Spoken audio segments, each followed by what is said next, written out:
everyone, welcome back to Veganmas Day 18. Guys, we are so close to Christmas, I cannot believe it.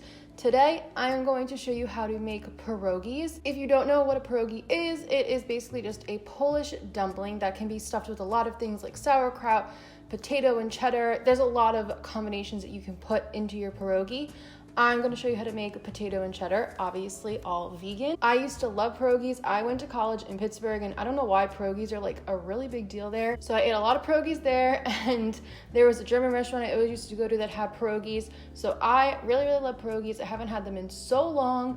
So I am so excited to show you guys how to make them. I also believe they are a traditional Christmas Eve dish if you are Polish. So let me show you guys how to make them. So we're gonna first begin by peeling and chopping up our our potatoes. We're making potato pierogies, not tomato pierogies. So now that I've peeled my potatoes, we are just going to chop them up nice and small. I like to chop them up into quarters just because they'll boil quicker. And I didn't tell you guys, I think, but I'm using a russet potato.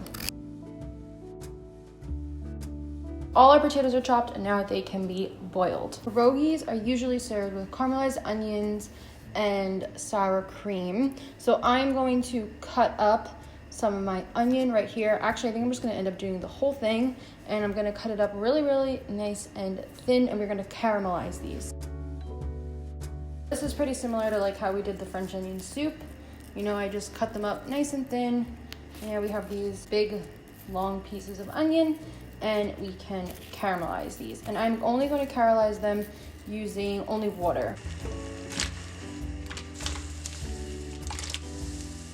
I'm going to first start by adding in a cup of water into a pan, and then we're going to put the onions in here. And you just basically have to just keep letting them cook and checking on them, and they're going to really cook down, and all the sugars that are naturally in the onion are going to caramelize up really nicely.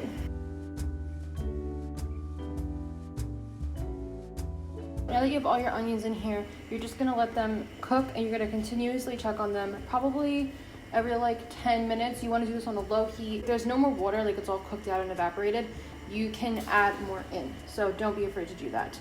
So while I'm doing everything else, I'm gonna continuously keep checking on these guys. Now, while our onions and potato are cooking away back there, we can start making our dough. We first need 3 cups of flour.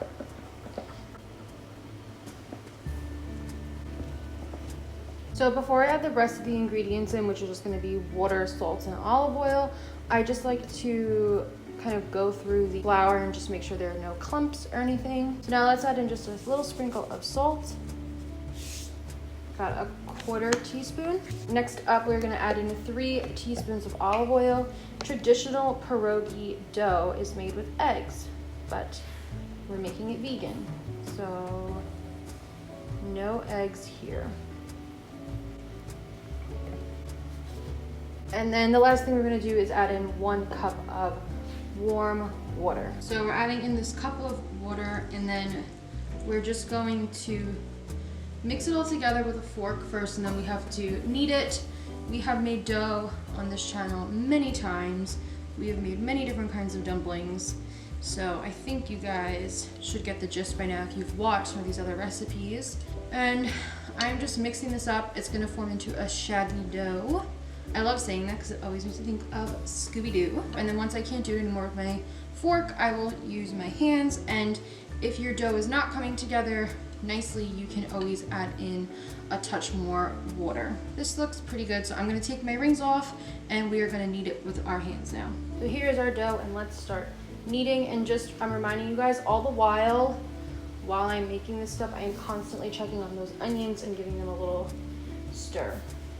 And I love kneading dough by hand because when I was little, like really little, I was probably like 4 or 5, my great grandma used to give me flour and water, and we would make dough.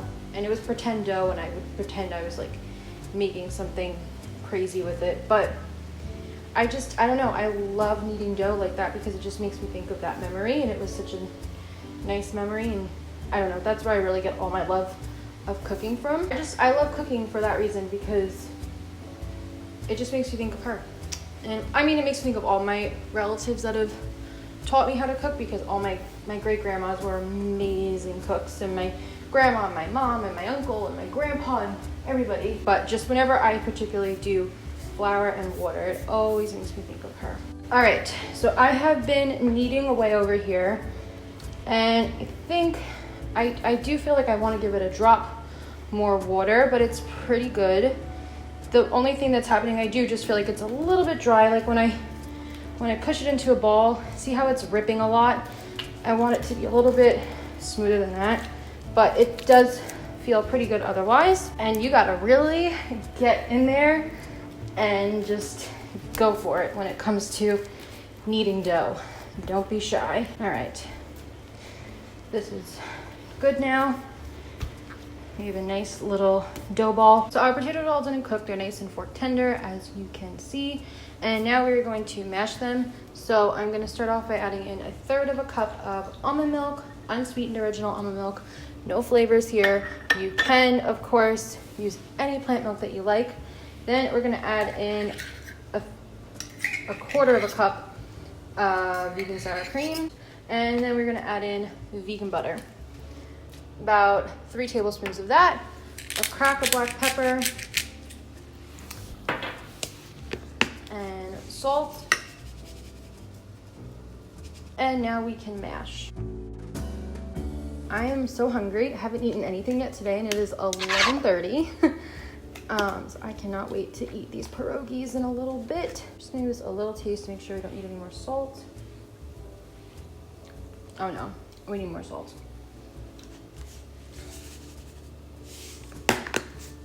I know that probably seems like I just added in massive amounts of salt, but literally it didn't taste like anything. So that's why I always say salt to taste. Because some people yell at me and they're like, Francesca, I added in 1/2 teaspoon of salt like you said, and that was way too much. Or some people are like, that wasn't enough salt. So I like to add in a little bit, and then we taste and we can add in more. And now we are going to just grate on some vegan cheddar cheese. And I'm not doing a lot, maybe like 2 ounces. Really not that much.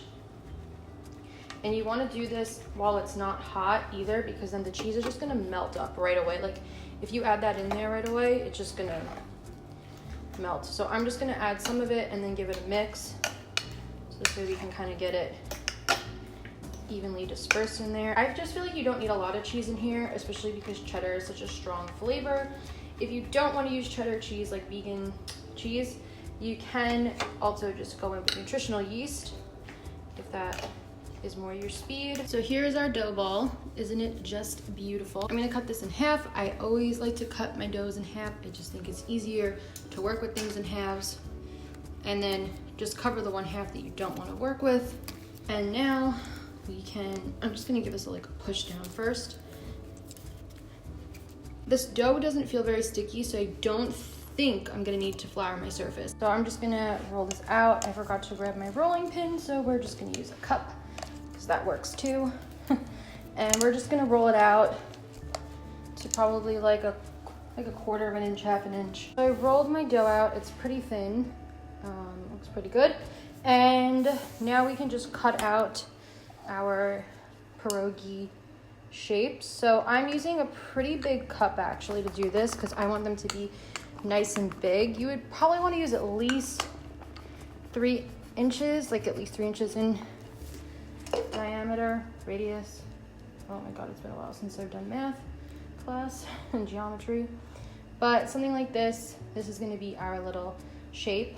And I just actually like to give it a little press down after too, just to give it a little more flattening. So depending on how big you make your pierogies is how many pierogies you'll be able to get. So once I've cut out all my little circles, I just actually like to take the glass again and just give this another little roll out, just to get this really, really nice and thin and make sure everything is good. So something like this, it's just a little bigger now. So now we can flip it over and add in about 2 teaspoons of our filling.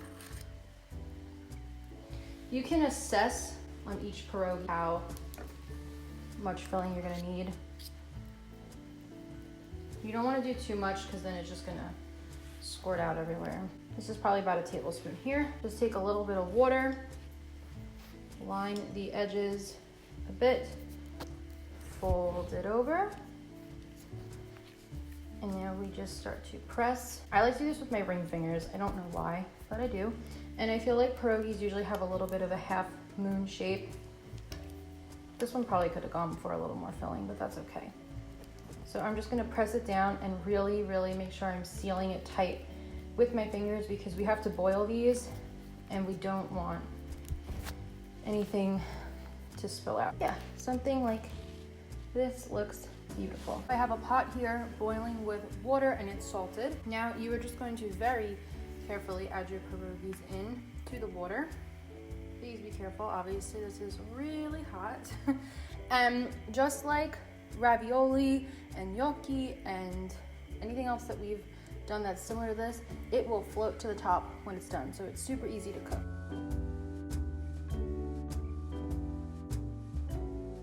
Now that our pierogies are done boiling, we're gonna take them from the pot and add them right into this butter.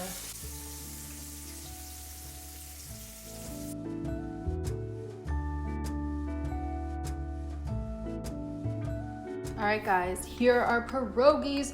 Look at these beauties. They are golden and brown and oh my gosh, so good. Just to give a little bit of garnishing, I'm going to grate a little bit of cheddar cheese right on top so we know that they are nice cheddar pierogies. Then I have our caramelized onions, which you can just kind of like scatter around. I kind of like them better that way, so it's like they're just here. Even though we didn't use thyme to cook with, I can't not have some sort of a green garnish on here. So just add a few sprigs, make it look pretty. I know you're really not supposed to garnish with things you didn't cook with, but it's okay, we're gonna break the rule for this.